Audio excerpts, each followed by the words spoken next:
The first question is the simple, what drew you to music? What was the first experience with music where you grabbed hold and knew you never wanted Simple. to let go? That's a simple question. My parents. I mean, my parents were like they were young when they had me. They're like, my mom was 21. I mean, but back then it was like that's when you had kids. I can't imagine having a child at the age of 21 nowadays. It'd be like, what? Babies having babies. Still, it was like they were young. Yeah, they just like they had the best taste in music always. And there's always music on in the house. Rock music mostly. They're rock and roll peeps, definitely. And I loved it. You know, we even had music on during dinner. I don't even know, like even when we were sitting at the dinner table, there was music playing always. Like there was no quiet time in my house, like never quiet. No, it was always me. And like, my parents were party animals. Like I'm not gonna lie, they took a lot of drugs and they drank a lot. So there was always midweek parties at my house where I was woken up at 4 o'clock in the morning to like Black Sabbath and or God knows what, like Prince or whoever, it doesn't matter, it's like there, that guy there, or that guy over there he is, David, oh sweet David. And yeah, so it was just a thing. And then like when we were younger, when there was no such thing as these things, we had to use our imagination. So we would always put on concerts for, like, our families would get together and like always on the weekends because our families are close, and we put on concerts and sing our little hearts away and make music videos for them. So it was like, yeah, it's always been I've always been a performer of in my mind, I guess. I don't know. I've just been was always drawn to music. It was also the escapism too, because family life can also really, when you have 21-year-old parents who take a lot of drugs and drink, there also comes problems with that. So headphones on and you go into your other world. So yeah, there you go. There's my answer. See, I got that one short. You mentioned the singing and performing. Was there ever a period where you thought you didn't want to be a DJ and you wanted to be like a I never star? wanted to be a DJ. Are you kidding me? This happened by accident.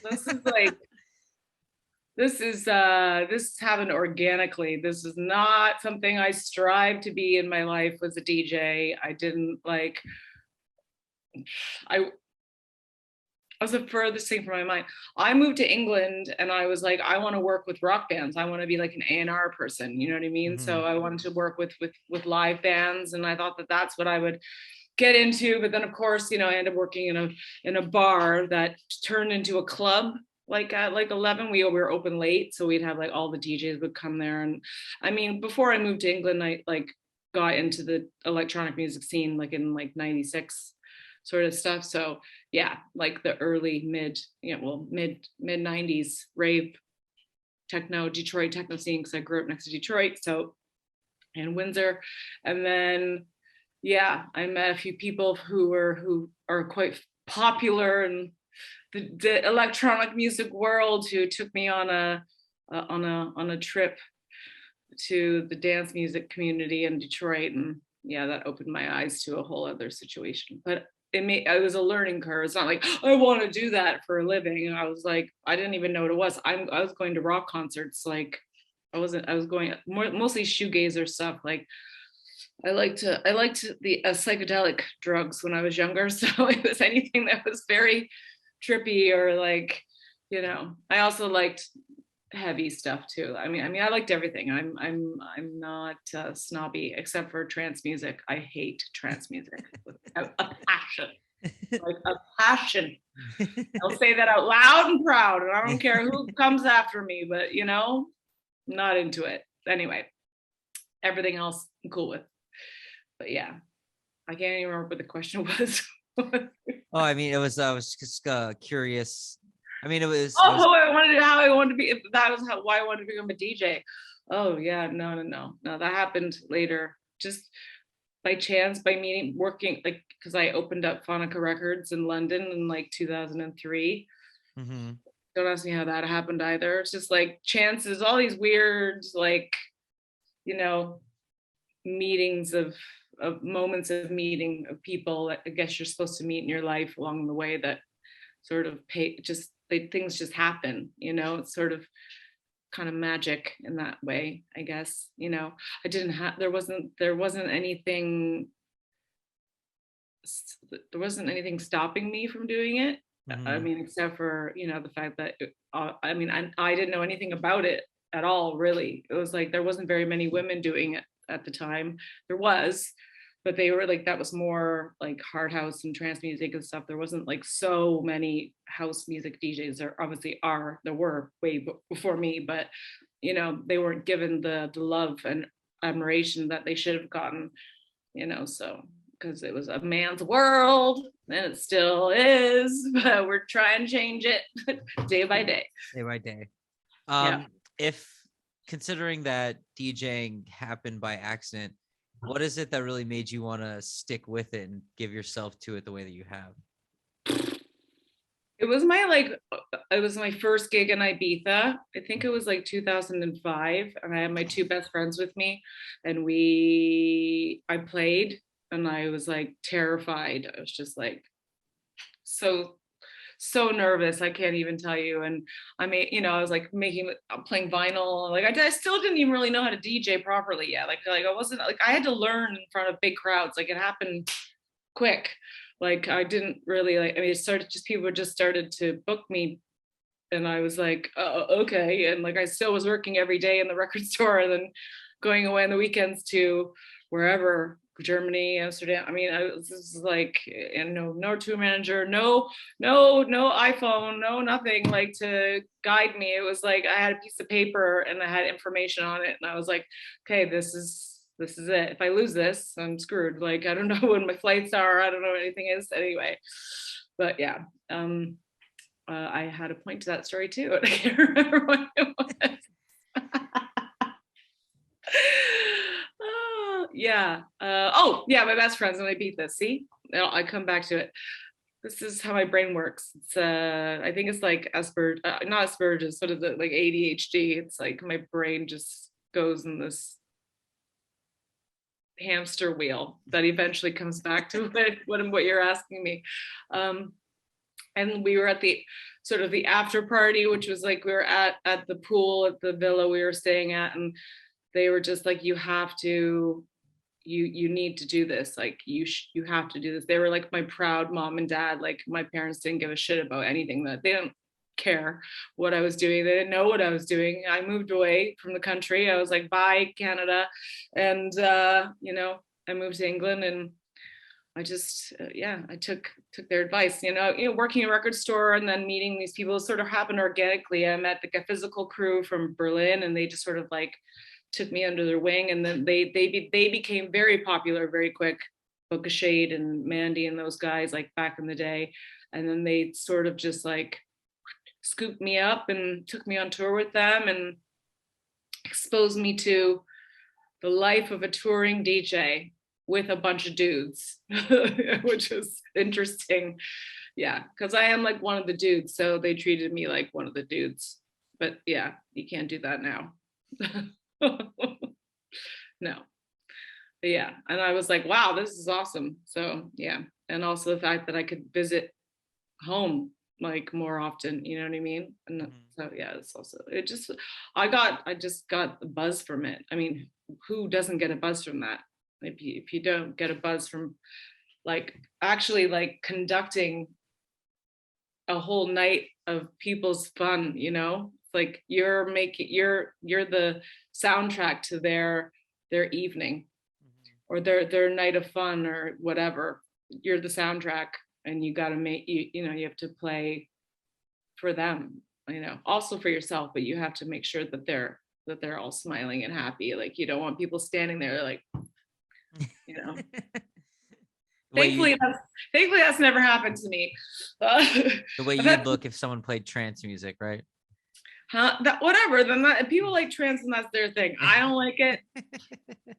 That's cool. It made a lot of people a lot of money back in the day. You know, it's come back, unfortunately, into the music industry in another form. I don't really know what it is. It's like mixed with some other kind of music that I don't even know what it is. It's like it's a younger generation's trance music. Hmm. It's not for me. It's got no soul. There's no funk. If there's no bass in it, then forget it. I'm out. Yeah. Backing up a little bit, you talked about how you moved from Canada to England. I'm curious what the music scene was like in Canada when you're growing up, because I mean, there isn't a lot of, specific, it's not mentioned a ton in the history books per se, but a lot of really great You mean artists that come. Canada in general? No, it's not.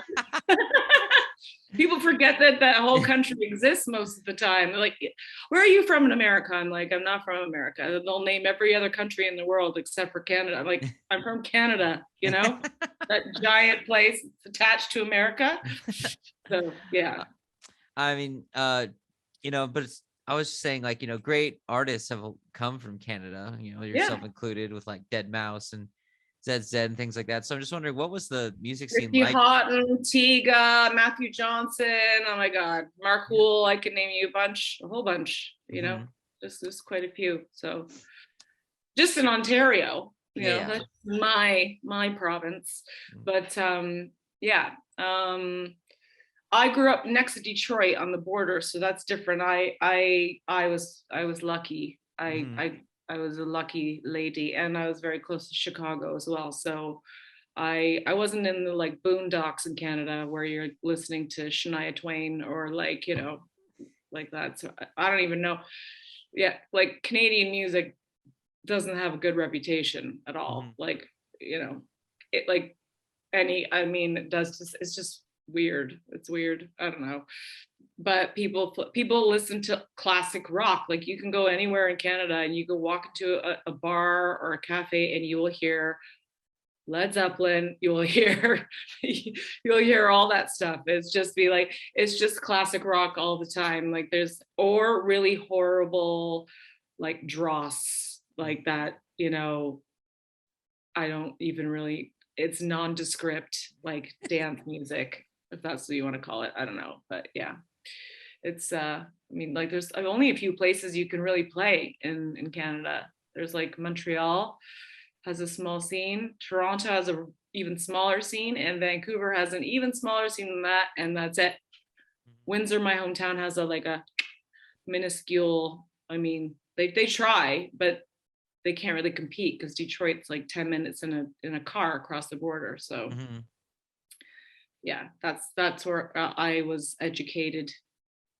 Thanks to Richie Houghton. We'll thank Rich for that.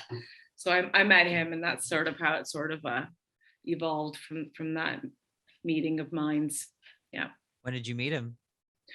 I was a bartender, and he came in. He was making Consumed album, I think. So yeah, and I think that's when he was making it.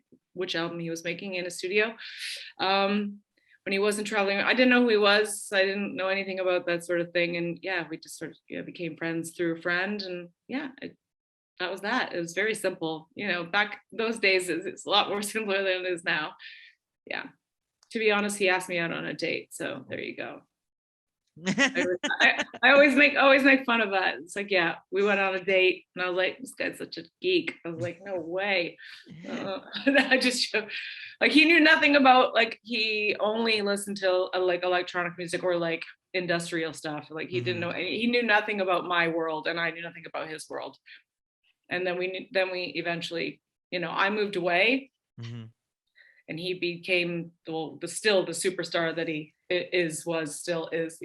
Yeah. Mm. He's always like 10 steps ahead of everybody else when it comes to technology. Mhm. So yeah, and then he moved to Berlin, and yeah, and then we're still friends to this day. It's cool. Yeah, very cool. Yeah. Um, Wanted to ask you about the Jackathon parties a little bit, and before we talk about the actual parties, something I'm actually interested is what do you actually think it means for a track to be like jacking? Because in this day and age that there are these terms and genres and subgenres, and they get thrown around so much that like nobody actually knows what they mean anymore. No. and Oh, so, totally. and Totally. so Totally. considering you have this connection and reputation and respect within that realm, I'm just curious what you think it means for a track to Well, be like have jacking bass line or a jacking house, that kind of it thing. stemmed from the word stemmed. I don't know if you know the history of why the word jacking became jacking. It was like a dance move that people were doing on the dance floor in Mm, Chicago to certain records, like that were on Trax records, like jack your body, move your body, all that stuff. Like people were just doing this dance move, and they were like, and they came up with the word like that. Oh, you jacking, you know what I mean? Like that's Chicago. It's a Chicago thing. It's like you jacking up on, and it was like, yeah, it was very a primal. It was a primal dance move that was usually between a man and a woman. You know what I mean? So, hmm and then that translated into the records, and then they labeled it jacking house or jacking techno. It can be both. um, it has to have, for me personally, it has to make, if my face does this, like that face, I know that it's like, that's the track, like a jacket. It's just like anything that makes you like sort of, it's like pelvic thrusting slightly, just like you want to get a little bit lower to the ground. mm. And you just want to jack your body. It's kind of hard to explain. Just like get down and dirty. You know what I mean? Like when your face is all scrunched up. You see me if I'm playing sometimes, and I'm just like, I'm just like, that is a jam. Like that's a jam. So yeah, that's my that's my description of Well, what a jacking house record is for me. that's awesome because it got the history of it a little bit, and then also your personal interpretation, which is Yeah. all I could have asked for. And I so mean, I I mean, could get up and dance for you. I'm not going to do that because I'm wearing something totally different from the waist down right now than I am from the waist up. This is all fake. oh, yeah, No, totally, no, totally. no. From the bottom, I bet you're wearing your underwear right now, and I'm just like, There's like one thing on top of that, like one thing. I know. um, and so when you're throwing these jackathon parties, just the way that word exists, jackathon, like That came from also from a party that I played in Berlin. This was like a long time ago, like late 2000s, and I think I started the parties in 2009. Yeah, or yeah, 2009. And like I'd already started on the radio on BBC Radio 1 and stuff, and I was like, you know what, I kind of want to like break, not break free from Get Physical, but I want to move away, and I want people, because I don't play music like them. They were playing very different music to what I was playing, and I wanted to kind of make my own way and be like, this is what I play, and this is, like, I'm not a warm-up DJ, you know what I mean? Like I go in, like, you know what I mean? It's like I can be a warm-up DJ, but I prefer to do to go in a little bit tougher. Mhm. But yeah, I just thought, this is the perfect time for me to do it. I kind of have a really nice following from the radio station, and I have this, like, I have these people who I started to get a nice let's just say I started to get a nice following of people, and I did this party and I played for 8 hours. Like, and then this somebody came to, he's like, that was like a marathon, but he's like, that was like a jackathon. What else? Like a jackathon, like marathon. You know what I mean? I just like took him to town for 8 hours. I was like relentless. I did not let up. There was like, I was just like, we are doing this. I don't know, like, and this is like drug free. Okay. You know what I mean? Like, I just was like, let's have it. Vinyl only stuff. I remember like just like there's just like records out of their sleeves everywhere. It was chaos. It was good chaos. It was my agent at the time. It's her birthday. So yeah. Oh, very cool. And it was that's where the name stemmed from. Hmm. And it stuck. And it stuck for life. And I've been in the pigeonhole of being a jacking house DJ since then. So yeah. But and it's not a bad thing, Okay, yeah. That was gonna be my next question. Is that something you're trying to break away from in any kind of No, no, way? no, no, no. I play Yeah, what I play. I always yeah. play what I play. I don't play disco. It's the only thing I don't really play. I mean, don't know enough about it, and I don't feel like there's so many people playing it now. I don't need to play it. I mean, you know what I mean? And my parents didn't listen to disco, therefore I feel like, you know, I don't, there's a lot, I feel like there's so much more history you need to know about disco. Like the disco heads are real disco heads. Like Mm-hmm. I mean, the ones that used to come into my record store were like serious people. They were like, and they'd ask me for a record and I'd be like, we don't have it yet. And I'm like, it's coming. They'll be like, well, I've got the white label promo from like 1972. And I'm just like, okay. We don't Like, have that. I'm like, we don't have that one, but I'm glad you have it. I'm like, for you. I don't know why you just asked me for it, but you just wanted to give me that information that you have it. I was like, great. Like, thanks very much for that. I was like, I'm moving along. Can I help you with something else? I don't know. All right. Sorry. I always make fun of it just because it's funny, because they take it very seriously, and it's not serious. Like, it's just not. It's I not mean, meant it to- is serious. It was a serious scene. It was, but it just it skipped over me. You know, I don't know. I mean, it seems like, I mean, you look into like the history of music in that era of like the 70s, and there was the disco burning record. People, the rock heads were burning all the disco That would have been records. me probably. I probably would. No, I'm just kidding. I'm just kidding. I do. Uh, I like disco when the right people play it. You know what I mean? There's bad disco, and then there's really good disco. You know what I mhm. mean? For me, there's no in between. Like, there's, I can listen to Derek Carter play disco forever. I can listen to artwork play disco, or Harvey, or like somebody, you know what I mean? Like, people who really know how to play. There's so many, also some younger generation kids who come up who are like killer disco DJs, and like it's become huge at like festivals over here and like everywhere. It's like that's all you hear now. I mean, for now. Mhm. For For now. now. Yeah, I mean, I think it's interesting because just with that whole rock versus disco thing, it's like both of those cultures were so utterly passionate about it, I and know, like it's so stupid. I can't believe they're like, really? You're gonna burn records? Like, come on. Like, what is this? Like the Hitler days? Like, you go burn a bunch of books. Let's burn some records. It's like so stupid. Like honestly, it's like, just, you like what like real passionate, like serious passion there. I mean, I don't know. I find that whole part of history just so bizarre. I can't get my head around it. I don't know. I'd never burn. Like, I mean, even though I hate trance music, I wouldn't burn the records in the street. You know what I mean? I wouldn't start. Actually, it wasn't in a stadium. It was in a stadium, wasn't it? It was I in a think big I've seen stadium. something like that for sure. Yeah. Anyway, Yeah. I enough mean, enough about disco. yeah. Let's move on to something that matters. Um, just to keep things on records in general, though, you already mentioned that you started Phonica, and I mean, when I first went to London, like back in 2015, I was talking to some locals about where to buy stuff, and that's the first name that they come up. That's the shop you got to go to. And so I'm just curious, how did it come about that you would open that shop, and like how are you still involved with it? We worked with I worked with two other guys out of the shop before that called Kubla, Simon Mm-hmm. Rigg and Tom Merlin. Tom Merlin, who's unfortunately no longer with us. We lost him, yeah, during COVID. And we basically were approached by these people who also, our friends worked for them. Like, they were like these super rich dudes, right?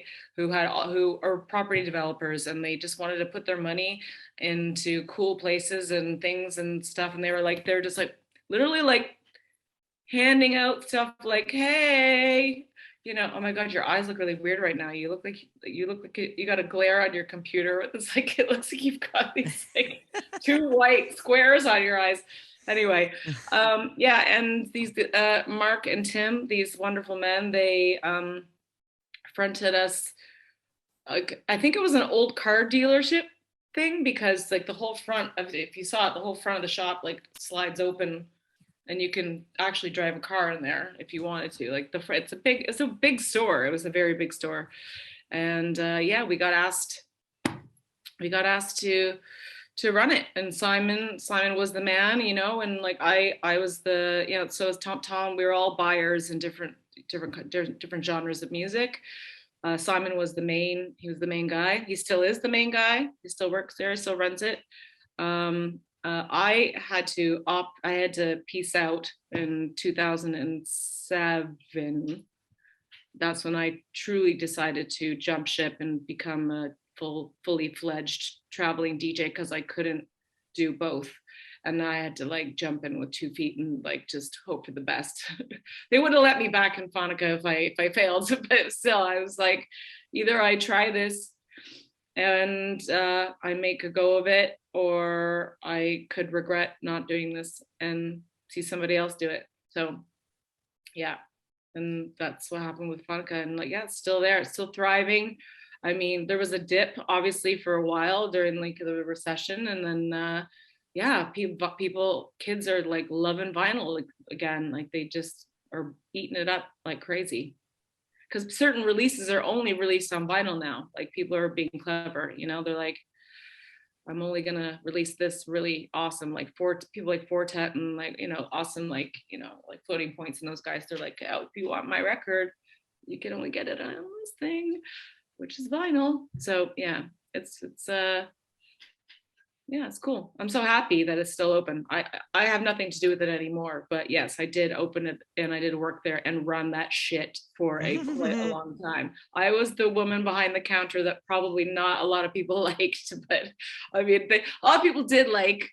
But if you gave me any back talk or tried to like demean me in any way, you were dead to me within a second. So yeah, I mean, I could be pretty vicious, but I got told the other day that I was really vicious to somebody. It was funny. It was somebody who's like really huge in the music industry now, and they're like, "You were so mean to me when I came into the store."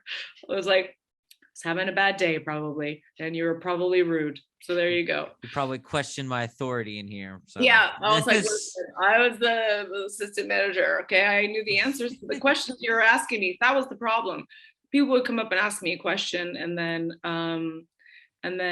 basically they would go 2 seconds and ask like one of the guys that was working behind the counter the same question, and I was like, did you just ask them the same question you just asked me? I called them out every time, and I was like, and then they would go, then they turned to me, the guys that we worked with, they go, Heidi, when, and I just would love it. We would just terrorize them, you know. I'd be like, yeah, you messed with the wrong person. Sorry. That record is coming out on the date that I told you it's coming out on. Okay, there we go. Do you still go back there to buy records for yourself? I don't. No, I go there to say hi and I pop my head in and whatever. Unfortunately, there's a very long, dark, sad story about my vinyl collection. It is no longer with me. So yeah, all my years of collecting and owning records are over.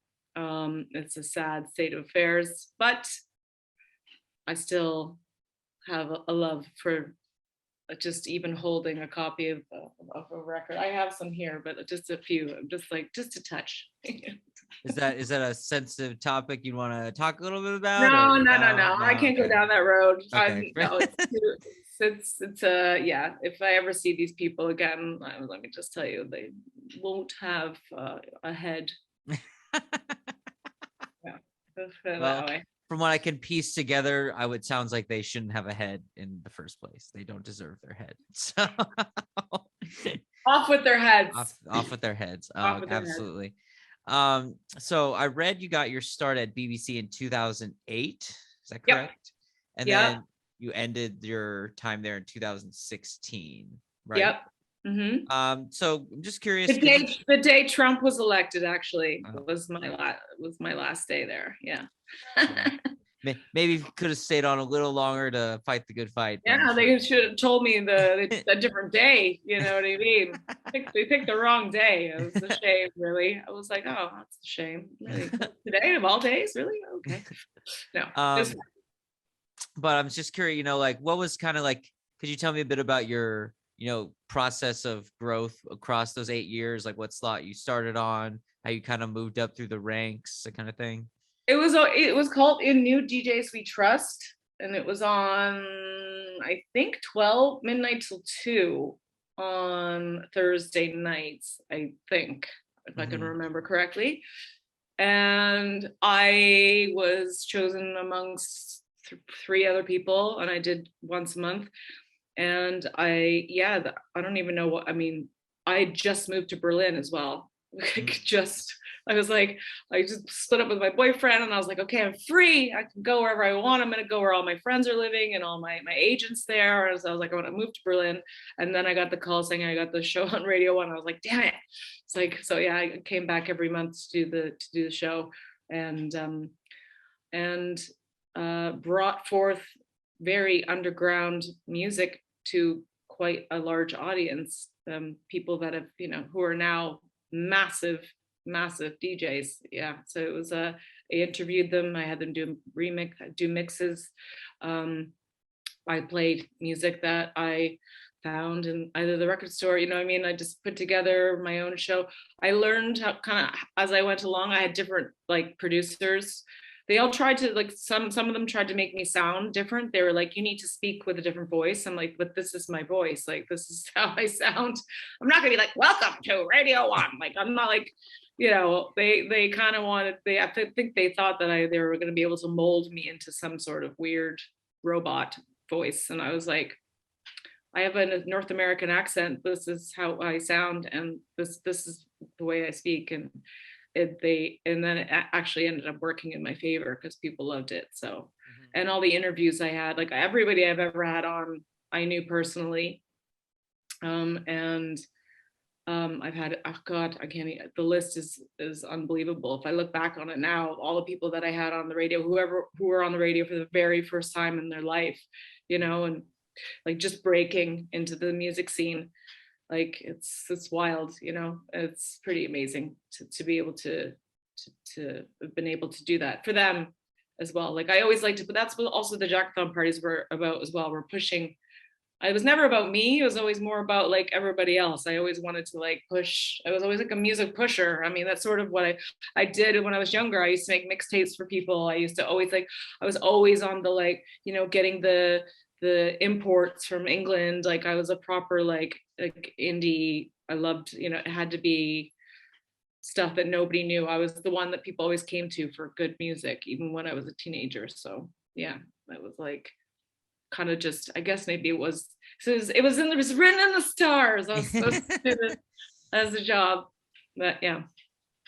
And so you mentioned that first show you started on, like, that was in New DJs We Trust. Is that? Yeah, and then it became the residency, and then that moved to 10 till 12 on Thursday nights, which is better because it was like more people were obviously awake and they listened to it. And then I was only supposed to be on for 6 months, and I was on for 9 years. So I'm the longest resident on Radio 1. Yeah.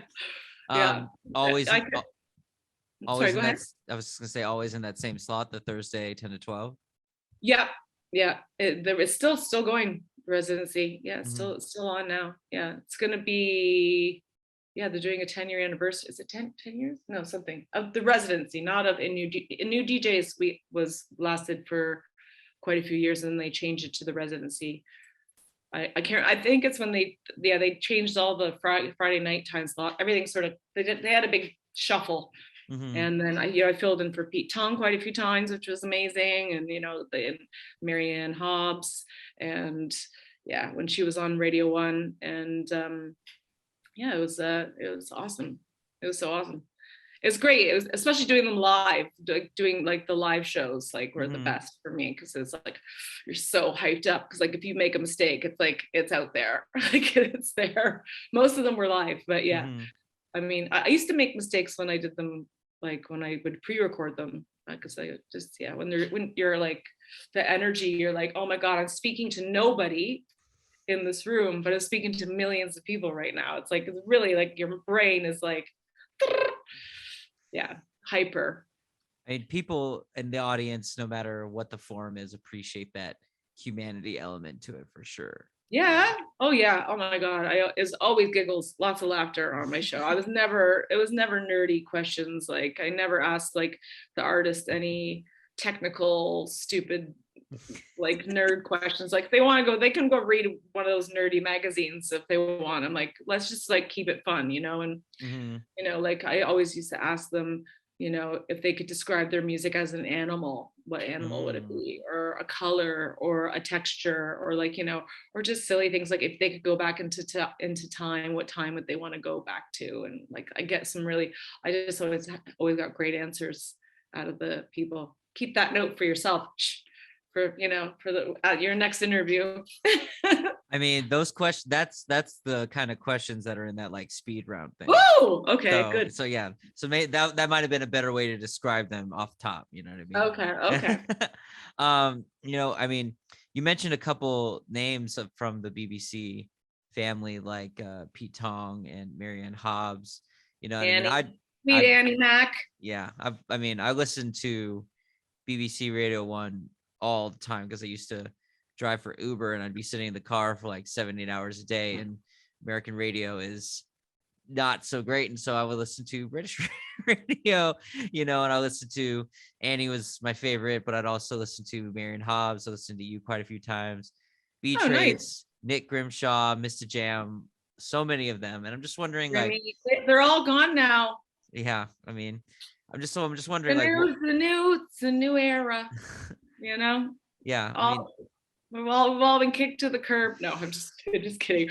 We were all like, everybody grows and has to do other things. So yeah, I mean, it's sad. It was sad. When it was like when Annie was leaving, which was obviously last year, mhm. and Grimmy as well. Then he announced it like literally like the month later. I was like, what? Like, no, you two can't leave. You two are the best. Like, they're the best. They're the funniest, and they're the most honest, and they're just so much fun to listen to. You know. It's like people who are real, they're not putting it on. You know that that's not a fake radio voice. You know that the jokes that they're making are like actually real jokes. And you know, they're just, and they're natural.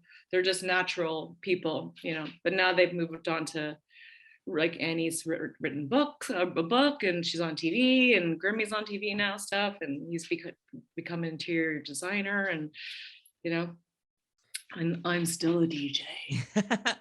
um what was it like just to be at Radio 1 in that era, though, you know, because you guys would play those BBC One, Radio 1 days in Ibiza when it would just be all of you playing on the same stage together, and I know you're about to play Annie's festival in Malta and stuff, so it's like it seemed like such a strong family, and you know, just the way you described it right now makes that more clear. And so, you know, just like, what was it like at the station in that Well, golden you know, it age? was weird because when I used to do the show, I'd go in there and everybody was at home. It was only the security guard at the front door. Like the building's empty. Everybody, like the normal, like the new BBC, but the old BBC building was like a shithole. It was like, I can't believe like the people that the famous people they brought in there to interview was like unbelievable. I met like I saw the Beastie Boys in there. Like I remember being interviewed by Zane Lowe, and like it was just like, you know, like the Kardashians, like Beyonce, and like I mean it was crazy. I mean, like, why are there all these people outside of this building? And then you go inside and you realize, oh my God, they're interviewing like Beyonce.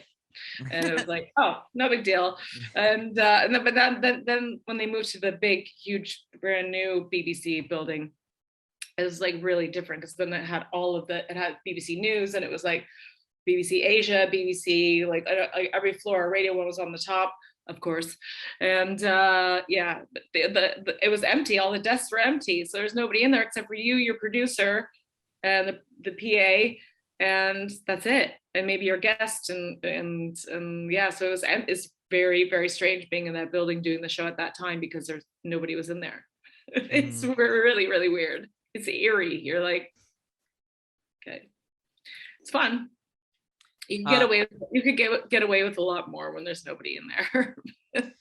so would you get to know the other DJs just kind of by like partying and like DJing at clubs Yeah, and kind of yeah, thing? yeah, yeah. Of course. Well, I used to do with the other. My show was after Grimmy's show, Hmm. like the first show. So that's how I got to know him, because I used to go in to talk to him on his show and then big up my show, Hmm. crossover, and then like yeah, Annie I just knew from like everywhere. Like we knew each other from just the party, like the just the scene, because she was also a DJ as well. And she used to shop in the record store, one of the few females at the time, and got to know her through there. And then yeah, Pete was always, he's quite quiet. He's a quiet man, very, very, so when you meet him, it's very different. His radio persona is so different from his personal persona. He's a total ledge, you know what I mean? He's like a total legend. You're like, this guy like started pretty much dance music in England, like one of them anyway, and has gone on to do so many things. And yeah, he's shy. He's a shy guy, but he's really sweet and lovely. But yeah, so I mean, yeah, and he did his parties, and he'd always invite me to come and play, and like, they always like, we all like sort of bigged each other up, you know what I mean? There was lots of there was never any like animosity, it's Yeah. cool because we each did our own thing. And then it started to get a little samey. The music, everybody started to pick up on what was popular on the underground scene, and then the underground wasn't so underground anymore. It was more, yeah, it became more above ground, but still underground, if that makes any sense. Yeah, for sure. I don't know. Yeah, cool. I mean, it's always interesting to hear about that kind of stuff from the outside, because I feel like there's always this impression like y'all live in one big house together. you're all besties forever and ever. I mean, that might be true. We're definitely friends. All of us are definitely friends, for sure. It's not like I'd pass Pete on the street and be like I'd run up and give him a big uncomfortable hug, because I'm sure he's one of those people, he's like, ugh. Yeah. But yeah, Annie's like a big warm teddy bear, and same with Grimmy. You know what I mean? Like, they're great. They're great people. And Mr. Jam as well. I mean, like, there's a few people like I never got to meet, obviously, just because timings were different and off. But yeah, I mean, those are the people I knew the most out of the whole team. Very cool. Yeah. Very cool. And Danny Howard as well. Let's not forget, because Danny took over. Yeah. So it all changed up. So Danny Howard's like also like now huge on Friday night slot. So he's cool too. We like him. Awesome. Shifting gears a little bit, I read in a previous interview that Purple Rain is your favorite album, and you got the man himself over your shoulder. And I mean, we recently passed the anniversary of his passing. 6 years, yes. 6 years, yeah. And I remember that because I was going to Coachella in 2016, and I went the second weekend, and he passed between the 2 weekends. And it was just so insane that like literally every single artist did some kind of tribute, at least that I watched, did some kind of tribute to him, whether it was one of the DJs like playing one of his tracks, like Dubfire did his live like technical set, and he had like this image of the symbol like floating out of the screen and stuff like that. So I mean, clearly his influence is historical. You can't even see the rest of my house. It's like a mausoleum. I swear to God. I've got the actual platinum Purple Rain disc, like for real, like an actual, with my name engraved with the hologram, like a whole thing. Like a friend of mine worked for the label, and she got it made for me, and I was just like, I opened it up and I almost died. I was just like, oh my goodness. I've got quite a lot of live shots of him as well on my wall. I have like a whole wall of like music wall on the like everything. PJ Harvey's there, you can't see her, she's there. Nick Cave's right there. There's like there's a bunch of people. It's he's I've got like tattoos on my body. Like, and so given this very profound connection you have with him, and since we're talking before a dance music publication, wondering what influence do you think he had on dance music specifically? So much. Oh my God. Actually, the disco scene. We'll have to say that. definitely. The funk scene for sure. I mean, he was like an anomaly. You know what I mean? Like there was nobody like him before, during or after. There still hasn't. It's like you can't. He was so, and it also came at a time like the androgyny of who he was, like performing the way that he looked, the way that he dressed, and the fact that he sang, and like that picture there is Hmm. his first ever photo shoot, which is a real picture, which is the first time I ever spent any money on anything in my life. And I got that in LA actually, in at a actually a lot of the places. It's called Mr. Music Head Gallery on Sunset. It's amazing. All signed by the photographer. Anyway, he's 17 in that picture. And when he Wow. died, he was looking, that was his vibe too. He had the fro came back. Do you remember when yeah, and because I was supposed to see him do the piano and microphone tour, and like, yeah, and he passed away. I was like, yeah, I was like, I was inconsolable. Like I couldn't, I felt like some, like one of my family members died. I don't know. It Hmm. was, and then I had to go on the air and speak to Annie. Like literally, Annie's like, "Can you come on Radio One and talk about Prince?" And I was like, "What? What?" Like, and pick like one of your favorite Prince tracks. And I was like, "What?" Like she was like, "Yeah." And I like had to go on the radio and like talk to her and like and try not to break. Like I was like, you could hear it in my voice, and just as I was about to like just lose it, she change the subject like right away. And I was like, okay, like she like snapped me out of me losing my mind on live on Radio One. So I was, yeah, that was nice of her to do that. That's a pro right there. She was a pro. Oh man, she got me. I was like, I didn't, I just didn't want to believe it. It was like whatever. But yeah, and I could talk about Prince till the cows come home. But it was like the music was just so different. It was also the fact that he played every instrument, and his voice was so like, I mean, it's Prince. Like who else sounds like Prince? Nobody. Hmm. So you can try. People have come close, but there's only one Prince. I mean, and his name was Prince, for crying out loud. I mean, he called himself Prince. There you go. He thought very highly of himself, obviously. um, So, were his records often played in the house when you were growing up by your parents? oh my God, when my aunt, who God bless her, well, I'm not even religious, but bless her little cosmos and the stars somewhere. Her and my mom we go on holiday up north in the woods in Canada. They get absolutely smashed, and boom, Prince would come out, and they would dress up as him, and like, I mean, it would get raucous, as like it was like full on party mode, Prince party all the time, and it actually I do it with my best friend Catherine. We still do it all the time. Like even at her hen weekend, it was like which was a long time ago, but still, it's like we pretty much alienated everybody else that was there. It was just like he's our thing, and yeah, start to finish. Like you put on Purple Rain, you do not touch that. You don't touch it. It goes from the beginning to the very end, and at the end, we're usually bawling our eyes out. Well, we were now, you know.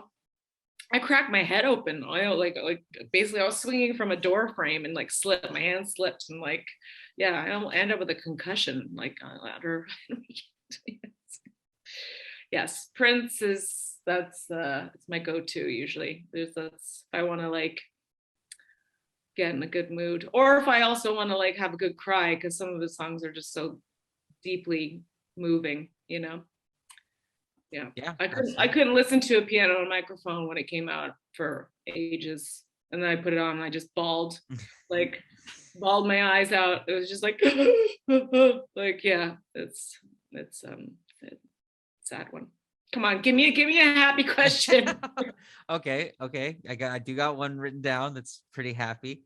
Um, you know, not too long ago you wrote in an Instagram post about this show like Brunch in Barcelona, and you said, Oh, that was a couple Sundays ago. Yeah. yeah, and you said that was, quote, the first time in ages where you felt like you were supposed to be. And Yeah. so I'm wondering, what was it about that gig that was so special, and what made it, what made you kind of have that feeling again, in a Well, sense? first of all, it's like it's a pretty legendary party. I mean, it's awesome. I did it before lockdown, and I always wanted to play it because it was like it's one you're like you're like you want to play brunch. It's like playing movement, you know what I mean, Hmm. or like something like that, like or Coachella if that's your thing, you know what I mean. It's like if you get to play it like certain shows, like it's pretty fun. And it's like the vibe, I mean, it's outside, it's in the most beautiful location, and like Barcelona is one of my favorite cities. The day before there was a hailstorm, like an actual huge hailstorm, and it was so funny, somebody wrote sometimes it snows in April, and it was like that's a Prince song. I was just like another Prince reference. It always snows in April, weirdly, just creepy. And I was like, oh my god, the weather is like, what if like but then they moved it, they had it under this like cover, but it was see-through, and it was like the weather was couldn't be more perfect, and it was absolutely just heaving with people, and the energy was like I could just feel the energy from the people. There wasn't like people were on their phones. Nobody was wearing a tracksuit. No offense to all the millions of children out there who would like to wear tracksuits to the gigs and stuff, but like it was like sorry, I'm totally alienating like half my fan base right now. I'm just joking, and it's just a different vibe. Like in Latin America, like any like Spanish speaking countries I play in, it's like the always for me, they're my favorite gigs. They're just like there's like a fire in their belly. I don't know what it is. There's something about yeah, Latin America or Spain. It's just like yeah, it's great. I mean the Brits give it too, just as hard. They're just a slightly messier version of the Spanish. Which I love. Like bless those Brits. I'm telling you, I wouldn't be where I'm sitting today if it wasn't for the British public. I'll tell you, who embraced me wholeheartedly. But yeah, that gig was like it was just epic. I was just like I was like on like 2 hours sleep. Like I had flown from somewhere really. Yeah, long journey. Got there, couldn't go to the hotel. I had to go straight to the show. So that's actually kind of helps. So you're not sitting there waiting around. You just like you go straight into the belly of the beast. And I walked Hmm. in there and I was like, whoa. And playing with Luciano, I hadn't seen him in such a long time. And it was so nice to reconnect with him. And like he had just had an operation. I turned up with like crutches Oh, like wow. and then just like put the crutches down and just like tore the place apart. I was like, okay, right. It was just awesome. It was just and it's so nice playing in the daytime and the sun and the warm and the heat, and you can just like it's just like in Barcelona, and it's like all these beautiful buildings around you and everybody's like yes, and like they're all chanting, and like everybody's just like it's like huge smiles, like it just Hmm. everybody, it was in a good place. And like as you could tell, like Spain was locked down longer than we were. They kind of are just coming out of having all having to deal with all the shit to go into a party, like the testing and the masks, like they were having to wear masks in parties. So like this is different. It's like 5,000, 6,000 people, so like a lot of people. And yeah, you could just feel the energy of like this. Like it's just like it was like freedom. Like everybody was just like yes. I could feel it too, and I needed it. I needed it badly. I had a pretty crappy. Everybody had a crappy couple years, but yeah, I was just it felt so good to be back in Barcelona. I love that place. I love it. Love it. So yeah, I felt like this is where I should be right now. It was like that moment where I was like, yes, okay, this feels good. This feels great. Yeah. Awesome. Well, I'm Where's the tequila?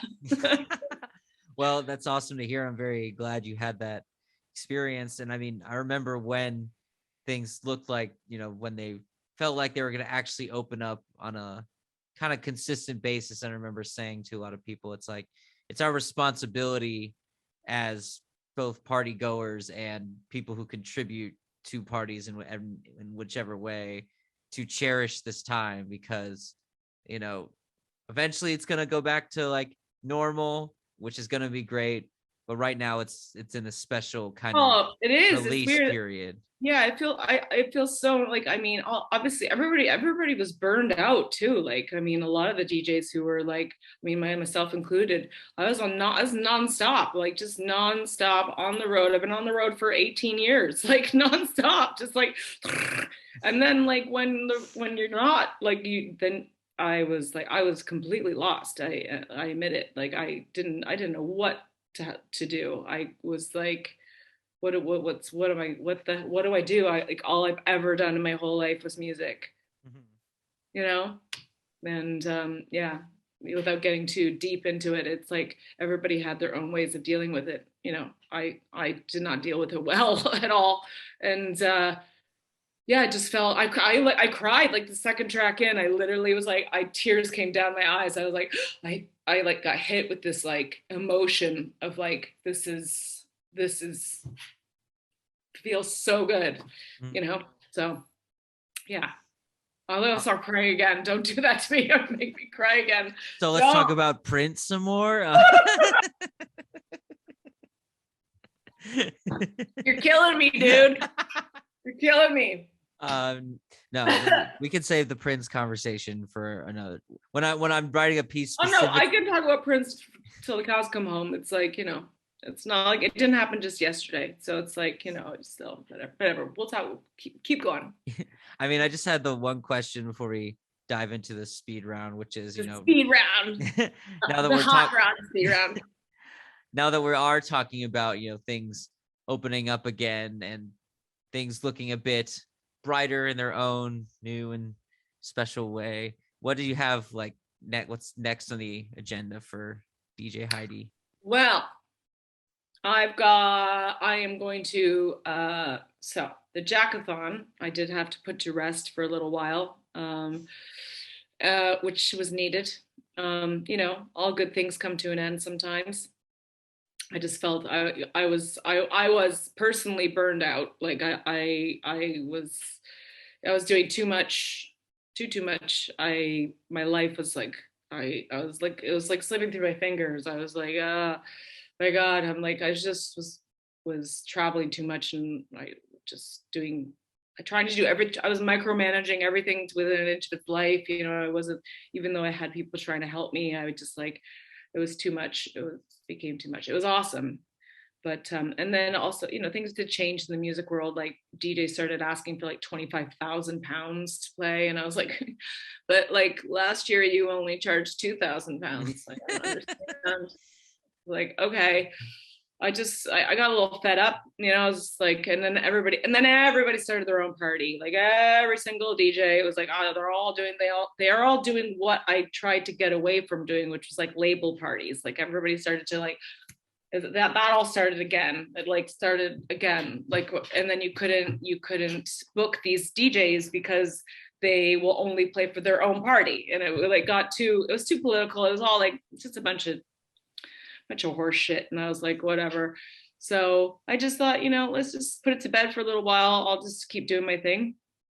I needed it for my mental state and for my relationship. You know what I mean? Like having a relationship and traveling as a woman is you know, is difficult. I guess Mhm. sometimes when you're not around very much. And I just wanted to focus on some other things.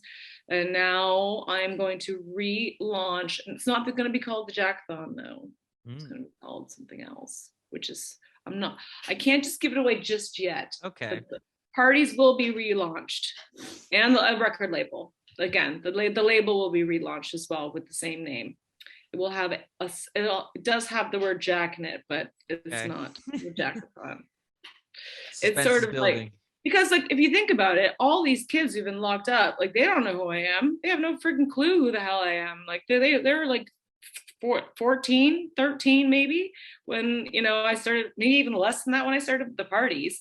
And then when I stopped the parties, then, you know, like you just think about it, you think about the age dynamic of who, you know, like who even knows who you are sometimes. Like I don't make music, so therefore, you know, people know me from I'm like a piece of furniture. I've been an old piece of furniture. I'm like a DJ. I'm like a DJ's DJ. I don't know. Does that make any sense? I don't know. It's like, Yeah, it you know, does. like Ben UFO doesn't make any music. I'm not comparing myself to Ben in any way because he's 10 times better than me. But it's just like, you know, yeah. I have to have other ways to have an outlet, and I always love to push other people and other people's music. So um that's what I'm good at it. I know how to do it well. And so, yeah, I'll kind of keep with the concept of having somebody who I respect, who's maybe my elder, or, somebody on the same level as me, and then somebody younger that people don't know or need to know, keep it like smaller, and then see what happens. I mean, that's how it started. It started small and it grew into like, tents full of 20,000 people. And I was like, it's like, okay, this is crazy. And then that's when the politics start happening. And then there's like, everybody got a manager, and then they had to go through 20,000 people to talk to my friend who I just wanted to book, and it was like, it all got a little bit too business like. It is like that now, but now I know what to expect. It just unfortunately happened during, like, towards the end of the jackathon, where everything got a little bit too political, if that makes any sense, and money orientated, very, very money orientated. And yeah, that's not what I was about. I've never really been about that. It's more about, it's like, if you're good, then I shall book you. No. If If you you make good have the music. skills, you get booked. Well, in my eyes, maybe in my eyes, but my eyes aren't everybody else's eyes. But I think I have pretty good taste. I've been doing it for a long time. So, and also to cater to all different genres of music. It's not going to be one thing. Like the label, the Jackathon Jams label wasn't ever the same type of music all the time. I'd have somebody, and then I'd have a different remixer, somebody who does something totally different to remix it. And like, so each DJ who plays, like, say they play hard techno, or they play like house music, or they play disco, or they play whatever, there will be something on that record for everybody to have a go at, like cater to everyone. It's a good way to be, not Yeah, to be absolutely. so. I mean, I get it. If you're a one trick pony, then that's cool. But I'm not. I've got a lot of tricks up my sleeve. So Cool. And I'm very excited to see the tricks slowly leave the sleeve as the future yeah. progresses. I mean, I can't see. I don't know if I can say the name, because we're still working on the name. We're working on it because we're not sure if it's already been used yet. So we're trying to not use, but like, I don't want to, copyright infringements and all that stuff. You know what I'm saying? So, People are ruthless about that. So yeah, I do not blame you. it's okay. I've been down Okay. that road before. Cool. Well, I mean, that's awesome. And I'm looking forward to this whole new phase of party and labels, for the young kids who are And just the getting old kids, don't worry. I'm good at bringing out the older people too, who have kids, and with their kids, they can bring their own kids. You know what I mean? It's Why like, not? bring your kids to the party too. Sort of like, if you want to. I mean, like, some of my friends have children that are like old enough to go out to raves. They bring, I think it's hilarious. I have a lot of older friends, so yeah, their kids are asking, like, my friends are asking me to put their children on my guest list, and it makes me feel very old. And I'm like, this is weird, but cool. I'm like, but they come up to me at the end of the night and they're like, hi, I'm so and so's kid. You're like, oh my god. I, I'm rem- like, well, I I'm remember when old. you were this big. I remember when you were an embryo. Yeah. All right, cool. I mean, so all we have next is the speed round. If you're ready to Speed dive into round. that, you ready? Okay. Ready. All right, cool. So the first one is Elvis or the Beatles? Elvis. Sitcoms or stand up? Sitcoms. Okay, this is one I wrote while we were talking because I thought it would be funny. Trance or disco? Disco. I like disco. Please don't make this like me hating on disco. I like disco a lot. I just don't know how to play it. I'm not Okay. knowledgeable enough for it. Yeah. But you hate trance, right? I can't stand it. No. It's awful. What even is if you're like, even if you're a cool, awesome, cool techno DJ and you play a trance record in there, you're dead to me. I'm just kidding. I'm just joking.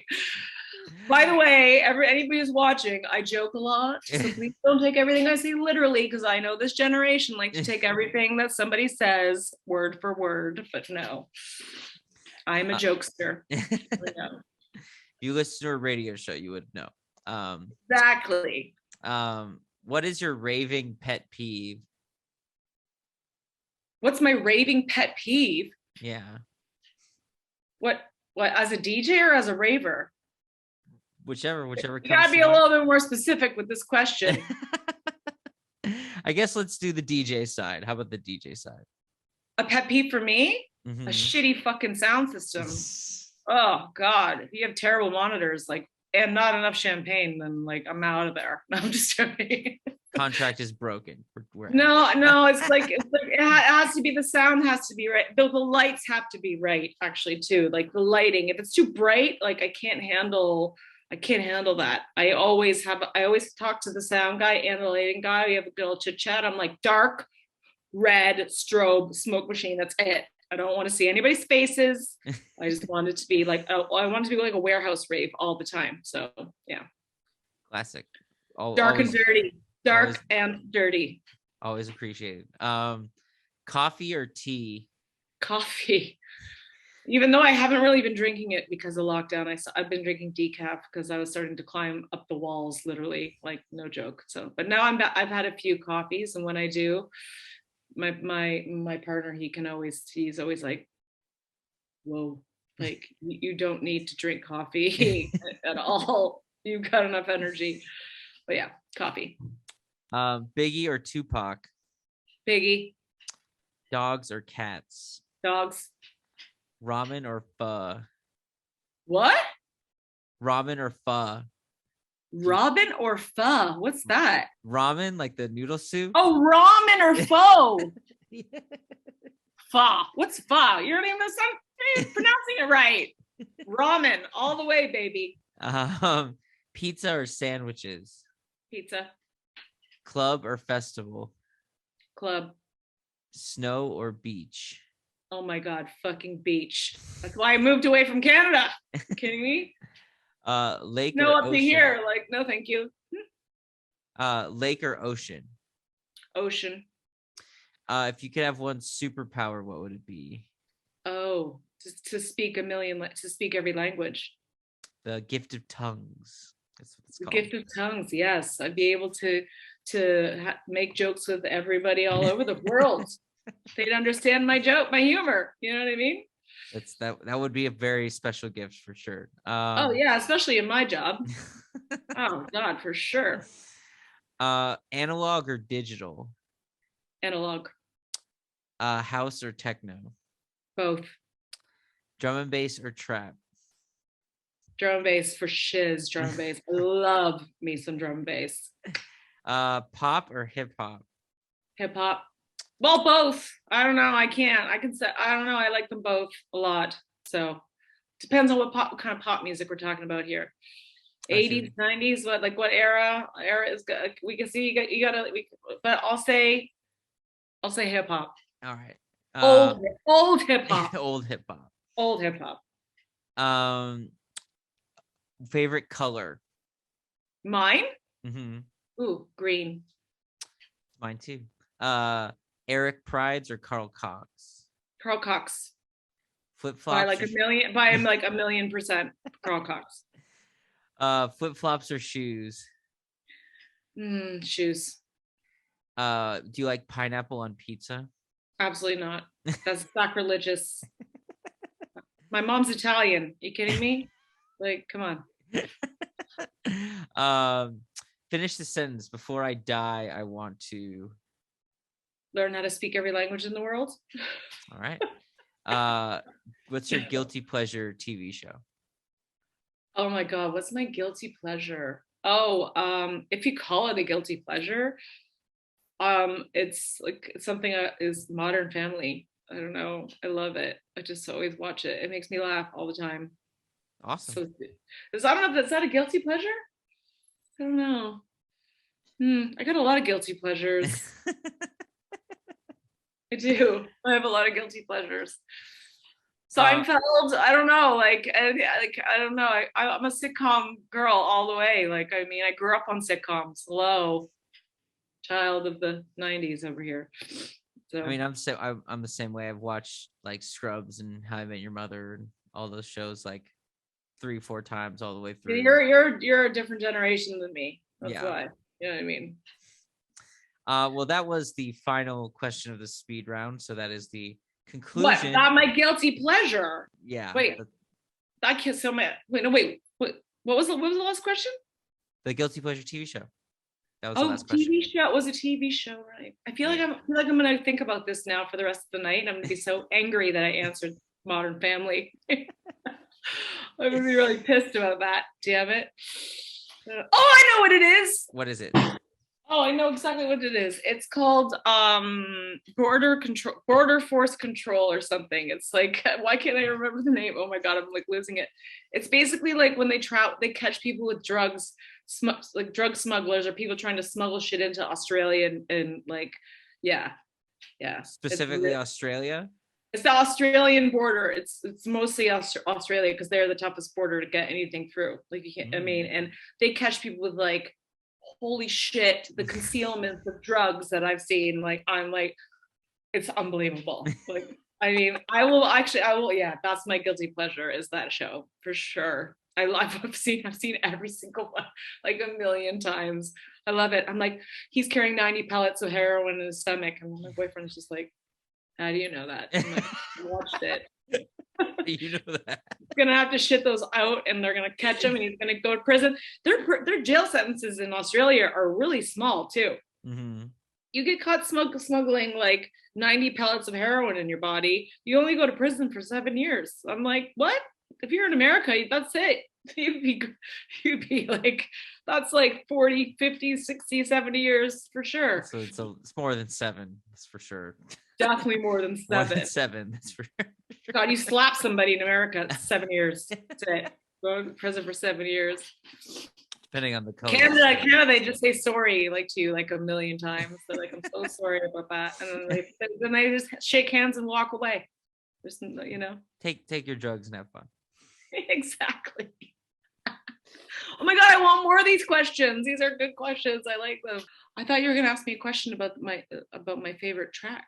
Slam Positive Education. There you go. There you go.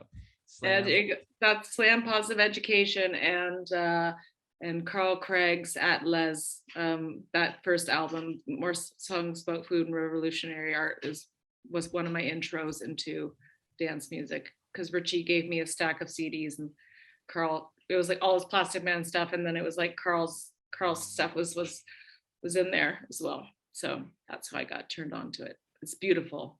That's like a beautiful, gorgeous, like for me, it's like what Detroit looks like at night is At Les by Carl Craig.